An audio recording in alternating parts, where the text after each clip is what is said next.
contrapesos políticos. Sociedad en equilibrio.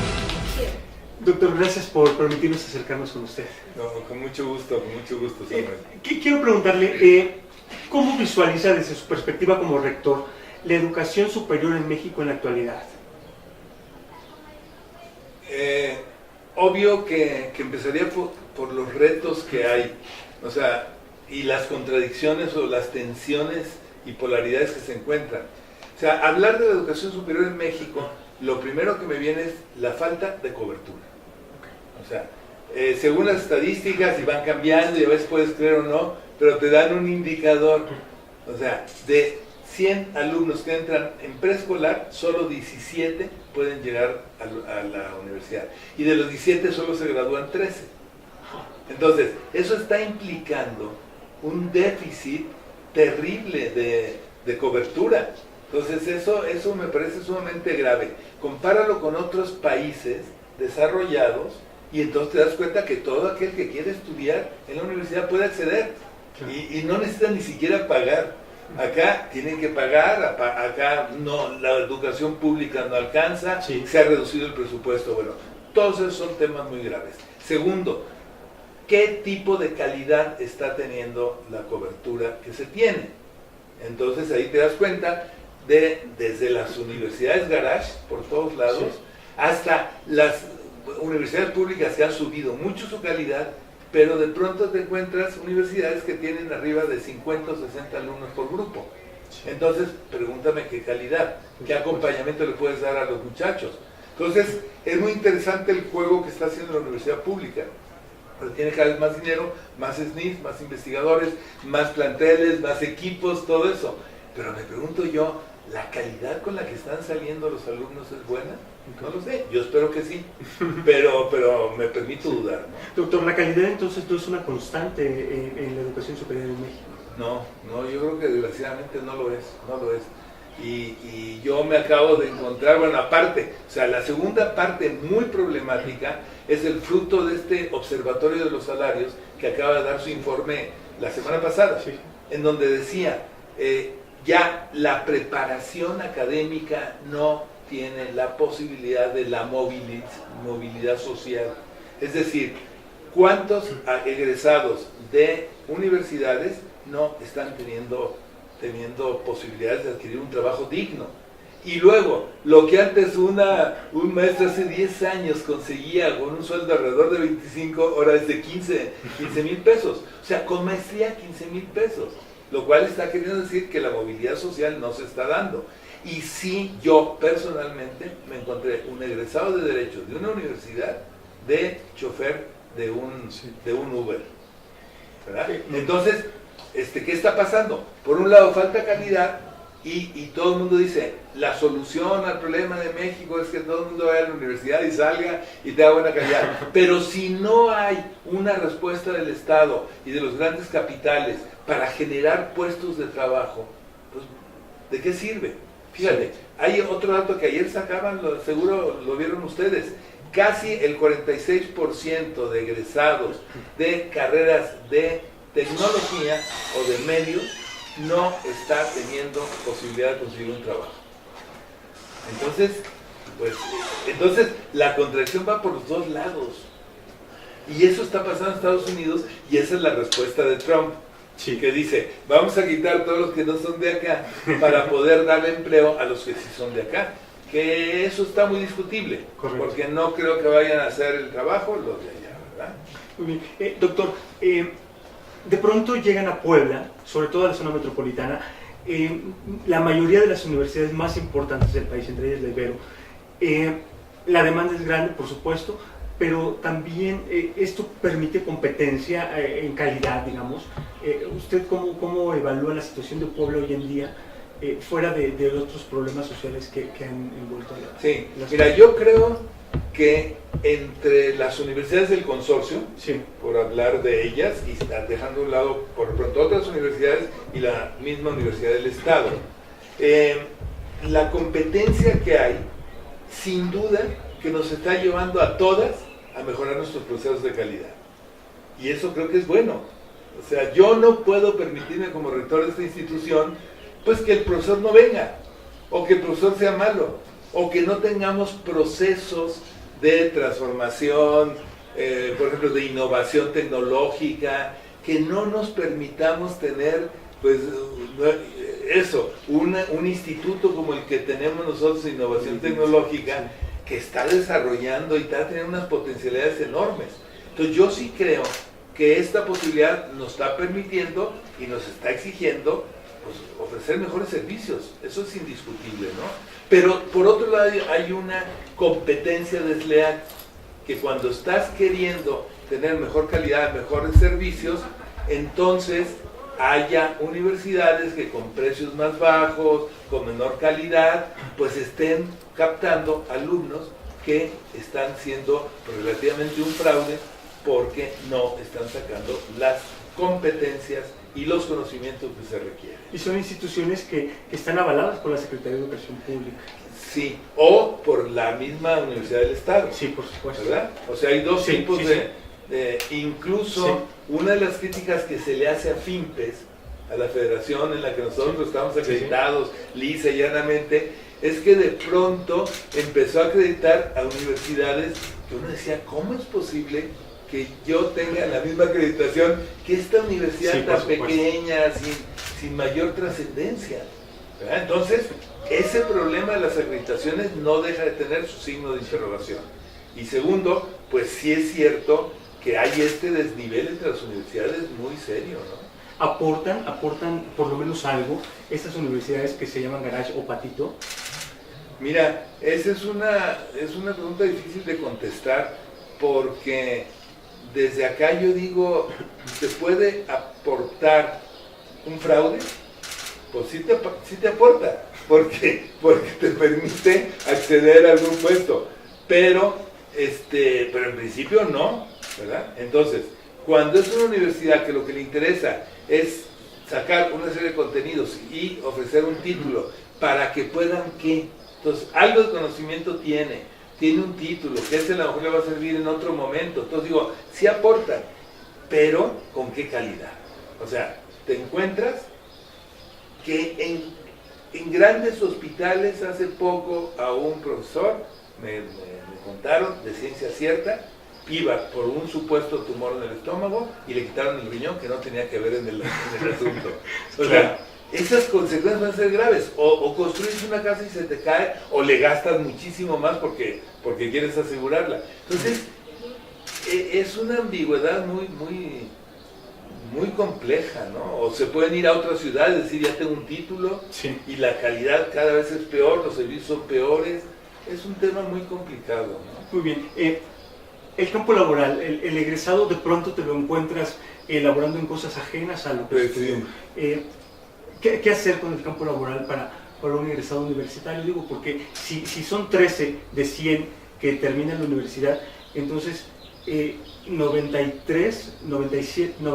87 se quedan sin la posibilidad, pues, de estudios de posgrados y seguramente con más riesgo laboral, con más complicaciones laborales. Sí, primero, hay muchos problemas, pero uno de ellos es, los que intentaron, de esos 17 de los 100 que llegaron a la universidad y no terminan, es una doble vertiente. Algunos no terminan porque dicen, ¿para qué estudio? No voy a conseguir trabajo, mejor me pongo a trabajar, y empiezan a trabajar en lo que se les antoja. Pero uno se pregunta si todo el esfuerzo educativo que tuvieron no se va a perder, ¿no? Porque cuando no terminas y cierras un ciclo, pues lo más probable es que al rato ya lo poco que aprendiste se te olvida, porque no estás trabajando en lo mismo. Entonces se invirtió, y el mismo Estado invierte, o los padres, en una educación que termina frustrada, ¿no? Ahora, de esos 13 que salen, resulta que a lo mejor el 50%, ahorita en esta estadística que tenía, sí, de 100% de alumnos que egresan de electrónica, de estas carreras, solo el 50% consiguen trabajo. Y yo digo, bueno, si así fuera la estadística para todas las demás carreras, pues quizás no estaríamos tan mal, ¿verdad? Que de los egresados, 50% tienen la garantía de que consiguen trabajo. Me pregunto si así es. Ahora, la respuesta que nuestra universidad está dando es esta vinculada con el evento que tuvimos con el presidente municipal y con el gobernador. sobre proyectos de economía social y solidaria. O sea, yo digo, el futuro es que sí, habrá alumnos que desde antes, bueno, acabamos de tener el tema de las graduaciones, sí, y muchos alumnos dijeron, no podemos estar porque ya estamos trabajando. Oye, qué bonito, no estuvimos en la graduación porque ya estamos trabajando. Entonces, claro que no puedes pensar que ningún alumno va a ser empleado, no, pero que tampoco puedes pensar como antes, sí, que los egresados tienen que ir a buscar un empleo. Okay. ¿Por qué no lo crean? ¿Por qué no hacen círculos interdisciplinares en los que ellos mismos se apoyen para crear las mismas empresas? Pero fíjate, la diferencia de crear una empresa fuera del marco de economía social y solidaria es que acá las empresas están vinculadas en un gran mercado en donde se están pasando uno a los otros sus productos, sus conocimientos, formando cada vez hasta incluso cajas de ahorro. O sea, es un proyecto muy interesante. Sí, claro. En cambio, un chico o una chica que se junta con sus amigos y saca una empresa y se aíslan, pues van a competir solos contra un mercado muy difícil, ¿verdad? Cambio, muy bien. A tu pregunta digo, sí estamos pensando una alternativa. Solo la historia dirá si tuvimos o no, pero hoy en día, este evento con el presidente municipal habla de más de 300 empresas creadas. Maravilloso. Doctor, tengo una última pregunta. Con los indicadores que nos has presentado ahora mismo, ¿estamos lejos de la universalización de la educación superior? Sí, desgraciadamente sí. Y más cuando el mismo Estado deja de invertir en educación. O sea, simplemente ahora, te pongo un ejemplo muy concreto. Nuestro Instituto de Diseño e Innovación Tecnológica cada año mete a CONACYT sus proyectos, ¿verdad? Es decir, de investigación, de transformación, de todo lo que el instituto con los alumnos está haciendo. Ahora, de 20 proyectos, solo aceptaron como 6. Y el año pasado fueron como el doble, o incluso más. No tengo el dato exacto, pero... Entonces, ¿qué te está diciendo eso? Que si para proyectos concretos CONACYT no tiene dinero, sí, claro, pregúntate para el resto de... Ahora, está siendo por una parte un problema mundial. O sea, sí, en Estados Unidos el problema del costeo de las universidades, correcto, está siendo muy difícil. Sí. Pero aquí estamos con unos niveles tan bajos que de inversión en ellos, pues que menos vamos a poder hacer, ¿verdad? Y entonces lo que sí me preocupa a mí es que aunque aquí por ejemplo hay un informe, sí, que cada vez es menor la brecha entre colegios públicos y privados, porque no sé qué, pero si tú comparas la calidad de un egresado de la UDLA, de la Ibero, del TEC, en México, de las otras universidades, compara a esos egresados con egresados de otras universidades. Entonces, tú vas a México y dicen, ¿es egresado de la Ibero de México? Casi automáticamente tienes trabajo. O es egresado de la UDLA, o sí, de nosotros. Sí. Pues ¿por qué? Pues porque sabes que tienen calidad, y porque le hemos invertido, y porque la calidad desgraciadamente está siendo pagada por los que tienen dinero. Y entonces eso va abriendo la brecha con los que no tienen. El que no tiene va a la universidad pública y no necesariamente va a sacar con toda la calidad. Entonces eso es lo que a mí no me gusta, ¿no? Por eso estamos impulsando tanto becas, ¿verdad? Para que gente que a lo mejor no tiene todos los recursos pueda acceder a becas. Nosotros estamos dejando de percibir más del 20% de las colegiaturas porque estamos aceptando a la gente becada. Y en proporción, pues andamos en más del 35% de alumnos que tienen algún tipo de beca, ¿no? Muy bien. Doctor, muchísimas gracias. Con mucho gusto. ¿Cómo fue su infancia? ¿Fue una infancia feliz? Sí, fue interesante, porque por un lado, pues sí, o sea, yo vivía en Guadalajara, pude ir a un colegio de jesuitas, no cualquiera podía ir.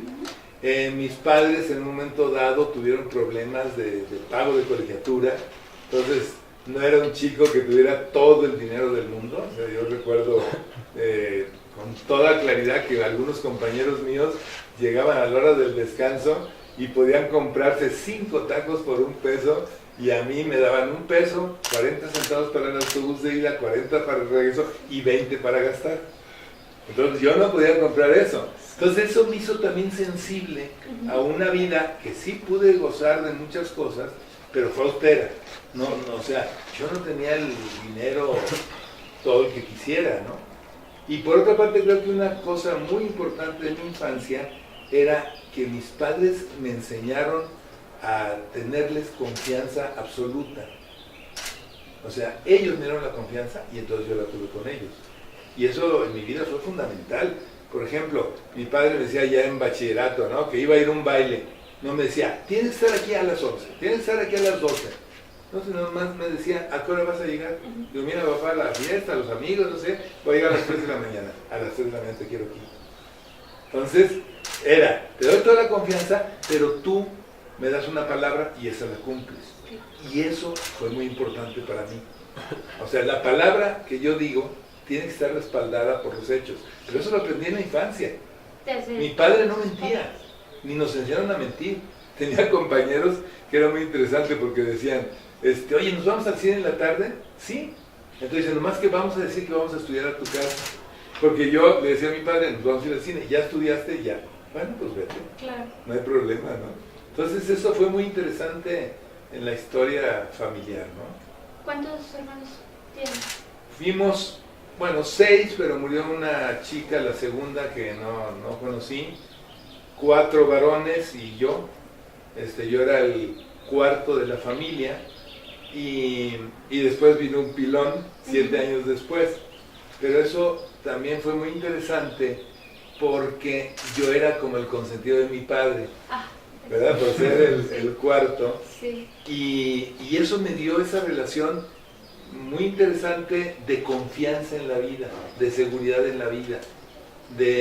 Por ejemplo, yo a la autoridad nunca la he visto como algo a lo que hay que evadir y engañar. Sí. Sino, ahora, si una autoridad me engaña, o si una autoridad es que eso es muy interesante, no reproduce la imagen de mi padre, entonces me pongo furioso. Claro, no es una obediencia perfecta a la autoridad. No es una sujeción, no es una... O sea, yo aprendí cómo es una autoridad justa, cómo es una autoridad verdadera, cómo es una autoridad confiable.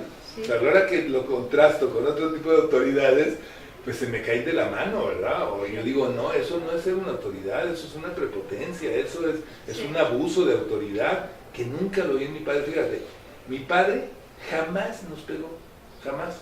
Y cuando hacíamos, y no porque fuéramos santos, pero cuando hacíamos algo, nos llamaba a platicar. Y yo le tenía más miedo a mi padre que me decía, vamos a platicar, que a mi madre que sí nos zumbaba, ¿no?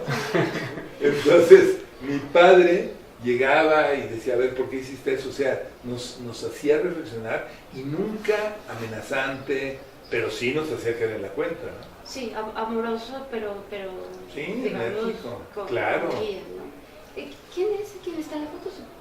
Pues sí, ese es mi padre. Sí. Y yo soy el chico que está allí. Sí. Sí. Y es una imagen muy interesante porque refleja, primero, la relación verdadera que yo tenía con mi padre. O sea, si se fijan en la foto, cada uno vemos a lugares diferentes. Sí, es decir, yo puedo hacer mi vida porque estoy respaldado por toda una seguridad afectiva que me da mi padre. Sí. Pero la seguridad afectiva me da libertad, no me esclaviza, ¿no? O sea, yo puedo hacer mi vida porque sé que detrás de mí hay una persona que cree en mí. Y eso para mí, para la vida, fue genial, ¿verdad? Y mi padre también está en lo suyo, no era un tipo súper protector. Recuerdo una vez que fuimos a una excursión de estas de scouts o no sé qué, y el camión tuvo un accidente, se le puchó una llanta, se salió de la carretera, por poco nos volteamos. Bueno, yo tuve que salir por la ventana porque mi padre y estaba en primaria. Mi padre me había dicho, en cuanto haya un accidente, mi padre era como muy previsor, ¿no? Y siempre nos enseña, salte cuanto antes porque puede incendiarse el autobús. Entonces yo por la ventana me salí corriendo. Y mi padre me dijo, si dentro de 8 días hay otra excursión, vas a ir, porque no quiero que tengas miedo. Y no al revés, ¿verdad? Es decir, ya no vuelves a salir porque hay una...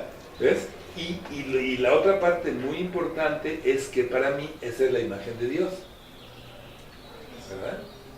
De un Dios que es Padre, que te acompaña en la vida, que te sostiene, pero no te coarta tu libertad, ¿verdad? Sí. Tienes que ser libre, te acompaña con toda tu fuerza, o con toda su fuerza, confía en ti, estás a gusto con él, no es un padre en que digas, ay, a ver a qué hora me escapo de él, ¿verdad? Sí, sí, sí. Sino que lo quieres, eres cercano a él. Por ejemplo, con mi padre nos dedicamos a criar peces tropicales, un poco por cuestión de conseguir dinero, porque cuando la cosa estaba muy difícil, y a criar periquitos australianos, y entonces también generar nuevas razas. Sí. Entonces estábamos en ese proceso. Entre los peces tropicales llegamos a tener pirañas, llegamos a tener cocodrilos en mi casa, porque me encantaba, iguanas también. O sea, entonces yo aprendí el gusto por la naturaleza. Mi padre era fotógrafo, bueno, y también mi padre hizo estos 3 cuadros de acá, no sino esos, los 3. Aquel es una litografía, Sí. pero era un mural que él quería hacer sobre todo el proceso de México, ¿no? Este ya lo hizo la hermana de una maestra de aquí de la universidad.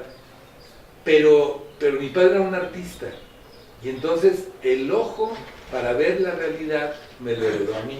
Claro. Y el gozo por apreciar las cosas, la naturaleza, la vida, las estrellas, las puestas de sol. Sí. O sea, y bueno, yo con mi padre era feliz. Yo creo que cuando yo me meto de jesuita, Ajá. lo que más me cuesta trabajo es dejar a mi padre y dejar toda esta relación, que incluso ni a la novia, ni a mi madre, ni a la familia, ni a nada, ¿verdad? Eso justo le iba a preguntar. ¿Cuándo a qué edad decide ser jesuita? Pues mira, lo decidí muy joven porque así era otra época.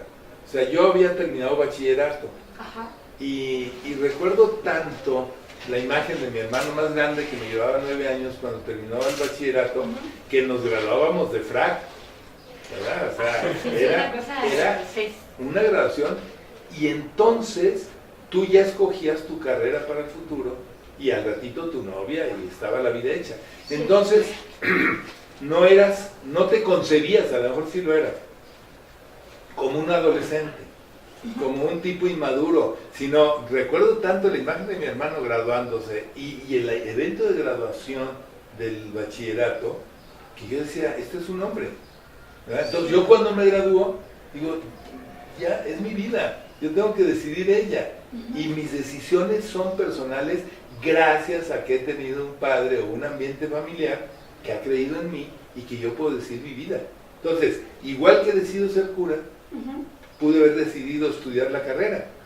Yo pues también iba a estudiar arquitectura, porque mi hermano más grande era arquitecto, había un ambiente muy artístico en mi casa, entonces todo eso me encantaba, ¿no?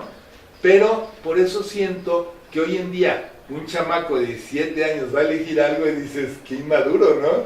Sí. Pero era otra época. La sociedad te hacía creer en ti mismo, en los valores, en que tus decisiones estaban acompañadas, pero eran tuyas. Y luego además, entrar a la compañía tenías como un noviazgo de 2 años, que era el noviciado. Ajá. Entonces ahí tú podías decir, pues no fue lo que me gustó y por tanto me salgo, ¿no? Sí. Y durante estos 2 años, ¿dudó alguna vez?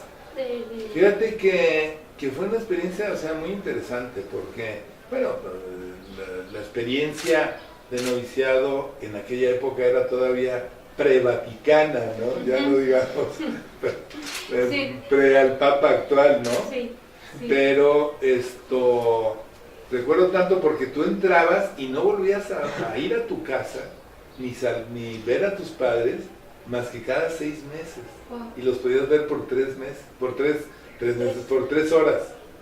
Y no podías comer con ellos. O sea, ellos iban al noviciado y te veían por 3 horas y ni siquiera podías comer con ellos.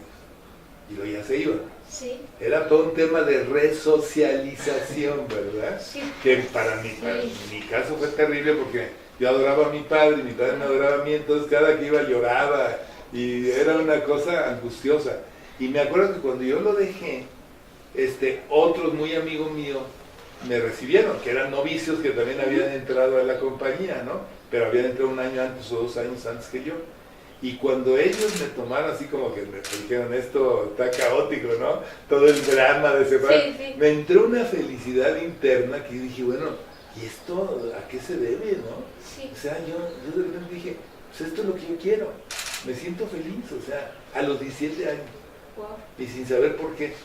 Pero hazte cuenta como que fuera una confirmación de la decisión, ¿no? Sí. Entonces, claro, sí te dan dudas, por ejemplo, en un momento dado, por circunstancias de la vida, mis abuelos tenían una casa en el lago de Chapala, y entonces mi papá en una vez pintando cosas, la situación estaba medio difícil, pero pues tenía relaciones, le pagaron con una lancha rápida de esquiar. Ah, qué tal. Entonces, esa la teníamos en Chapala. Ajá. Y con mis abuelos entonces a su casa, porque no era nuestra, Sí. pues íbamos y esquiábamos los fines de semana, ¿no? Entonces, bueno, pues yo feliz esquiando y era todo un rollo, ¿no? Sí. Y entonces, allá en el noviciado estaba cerca, fíjate nada más cuánto ha cambiado la vida. Bueno, el noviciado, la casa todavía sigue estando cerca del río Lerma Santiago. Y entonces allí nos bañábamos, imagínate, ahora está súper contaminado, allí nos bañábamos. Y una vez estando y además el noviciado está muy alto y veías el río abajo.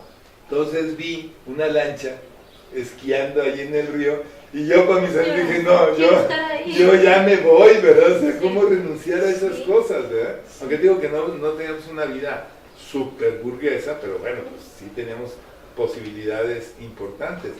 Entonces son pequeños momentos como que uno dice, hijos, yo me rajo, ¿no? Más que dudar es rajarme. Por ejemplo, tenemos unas experiencias que eran para probarnos, o sea, nos mandaban un mes a una población, yo fui a Zacatecas, a un pueblo que se llamaba Aposol, o se llama, perdido, en donde teníamos que en la mañana levantarnos y con unos trastecitos que nos prestaba el señor cura, vivíamos con él, ir a pedir de comer en las puertas.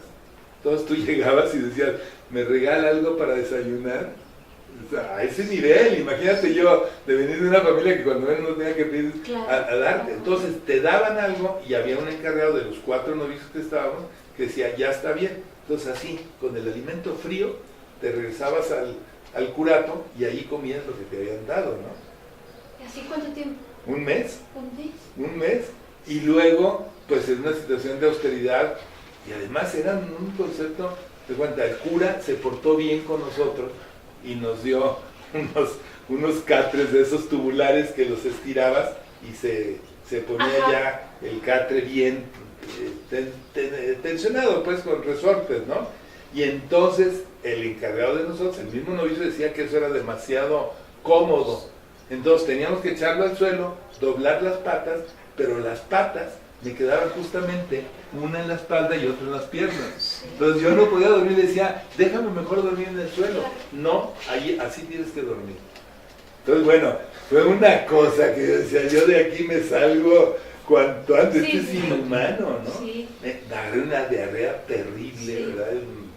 Y luego un día le dije yo, oye, estoy muy tenso, y me acuerdo que mi padre cuando estaba tenso compraba unas pastillitas que se llamaban Equanil, déjame comprar.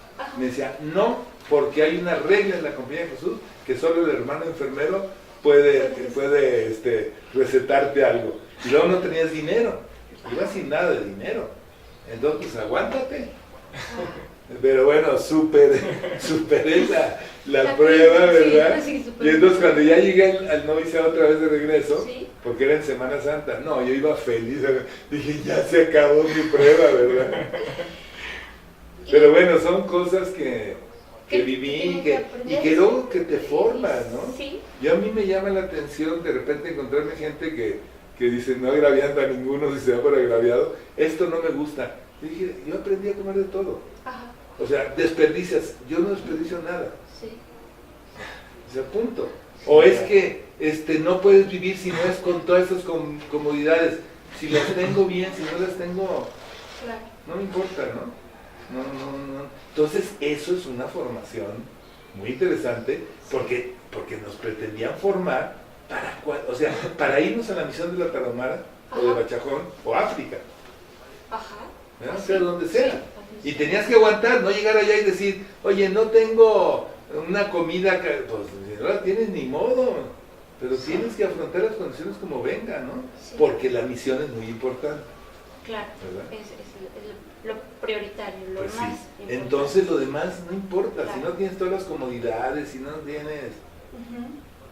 Sí. ¿Cuál ha sido el momento más triste de su vida? De mi vida entera, De su vida entera. Debe haber uno, el más triste. debe haber uno. Sí.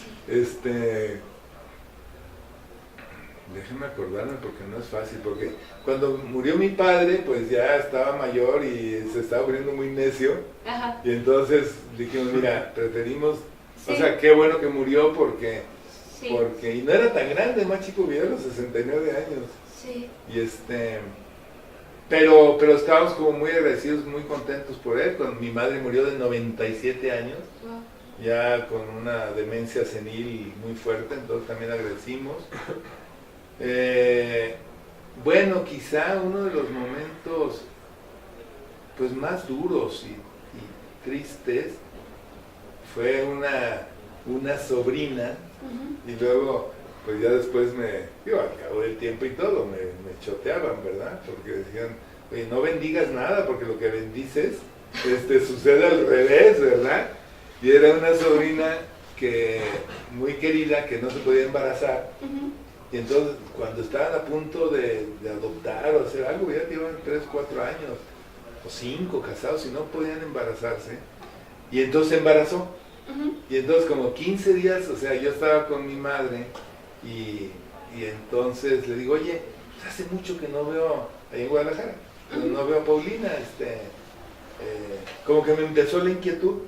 Y me dice, pues háblale, a lo mejor está ahorita en su casa. Le hablé y dice, sí, aquí estoy. Pues te voy a ver, órale. Y porque no sabía si ya había tenido el hijo o estaba por tener. Entonces ya llegué, le faltaban 15 días. Me dice, oye, pues que recibe la primera bendición mi hijo, no sé qué. Pues ya lo bendije. Bueno, una emoción enorme. Y el día del parto, a las 3 de la mañana, me habla mi hermano más grande y me dice, acaba de morir el bebé de Paulina. Entonces tuvo una hipercontracción Sí. cuando en el parto, y se asfixió el bebé. Uy. Entonces, eso fue terrible, Sí. ¿verdad? Sí. Terrible, porque dices, qué ironía de la vida. Ujú. O sea, no puede tener hijos, a la hora que lo tiene, todo va muy bien, y en el parto, cuando venía todo perfecto, Sí. se muere. Entonces eso sí Fue. fue muy triste, muy doloroso, y muy, ¿qué te diré? Como muy contradictorio, muy absurdo, porque yo siendo cura, pues dices, oye, ella te pide la bendición. Sí. Después de eso me acuerdo perfecto, cuando estaba ahí en el hospital ella, pues ya con el bebé muerto, decía, no creo en Dios, y llegaban las monjas a decirle, ay, por algo pasó eso, pues no, yo no tengo ni... O sea, estaba como loca, pero pues le entendía, ¿verdad? Sí. Y luego después ya pudo volver a tener hijos. Ay, qué bueno. Y ya no lo bendijo usted. Ya no le di la bendición. No. Oye, y es que también un día me dice un muy amigo, ¿verdad? Oye, acabo de comprar una camioneta, mi esposa quiere que si la bendices. Pues órale, no, y la bendigo, y a los 3 meses se la robaron. No, ¿en serio? Sí. No, sí. Entonces ya no me bendiga dijeron, nada. ¿sabes qué? Ya no bendigas mejor. Le íbamos a pedir la bendición para revisar, no. No es cierto. ¿Es usted feliz?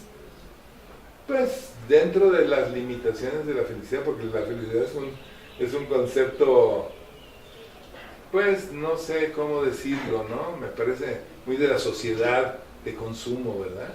¿Eres feliz, verdad? No sé.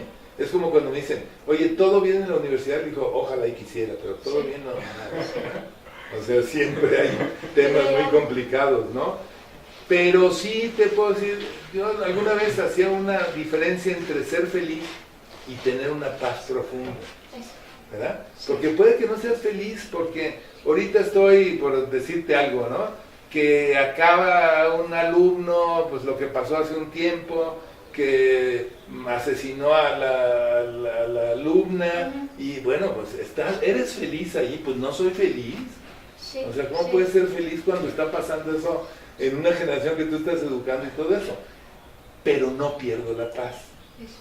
Y en el Evangelio, cada que se aparecía a Jesús les decía, la paz esté con ustedes. Ujú. Entonces, lo más profundo que puede tener un ser humano es la paz, Sí, ¿verdad? sí. Y la felicidad va y viene. Pero Sí. si tú interiormente tienes paz, no una paz de los sepulcros, una paz Sí, así, no. ay, que de Objetividad. frutilupis, ¿verdad? Ay, qué bonito que no. No. La paz profunda, que sabes que estás en manos, un poco es la imagen, que Sí. estás en manos de Dios, que pueden pasar mil cosas, pero lo más interior de tu vida está en paz. Sí. Y yo creo que pues por ahí voy. Sí. Por ahí voy, sin decir que ya la tengo, porque hay cosas Sí, que somos pierdes, seres pero humanos, sí. Y entonces, obvio que en términos que tú me preguntas, pues sí te puedo decir Ujú. que la inmensa mayoría de mi vida me siento satisfecho, Goza me siento la vida. muy agradecido con la vida, con Dios, porque bueno, pues quieras que no, es de veras un orgullo tener una universidad como esta, y Sí. ver el Sí. proyecto que tiene, el carácter que Dios me ha dado Sí. para desafiar a las autoridades Sí. cuando han sido injustas o Sí. cuando han hecho cosas que desde nuestro punto de vista no, pues yo he dicho lo que he tenido que decir. Y eso lo puedo decir gracias a mi padre, porque me enseñó a decir, no respetes a quien no es una autoridad que vale la pena, ¿verdad? Claro. Pero si lo es, pues no tengo por qué agredir a nadie, ¿no? Claro. Entonces, eso me deja muy satisfecho, me deja decir, la misión de la Compañía de Jesús es una universidad crítica, una universidad que está preocupada por el sentido social de la vida, Sí. que no tiene componendas con nadie, Sí, ¿no? que no se va a callar porque va a haber represión, Tal recorte Pues de digo, recursos o tal. que arriesgo cual, mi o- vida, y más ahora lo que platicábamos, Ajá. ¿verdad? Que llega Sí. cualquiera y te puede matar, pues sí, pero yo digo, pues mi vida está en manos de Dios, y me puedo salir, puedo chocar, o me puede dar un infarto. Sí. Pues la vida es relativa al final de cuentas, digo, tampoco la quiero perder, y menos a lo tonto, ¿verdad? Pero sí, en ese sentido sí me siento yo muy satisfecho de la vida. Ok. Padre, gracias. Para finalizar, le voy a decir unas palabras, es un poco como asociación libre de Sí, ideas. ya he hecho alguna vez Ah, eso. qué bueno. Podemos comenzar. Rojo,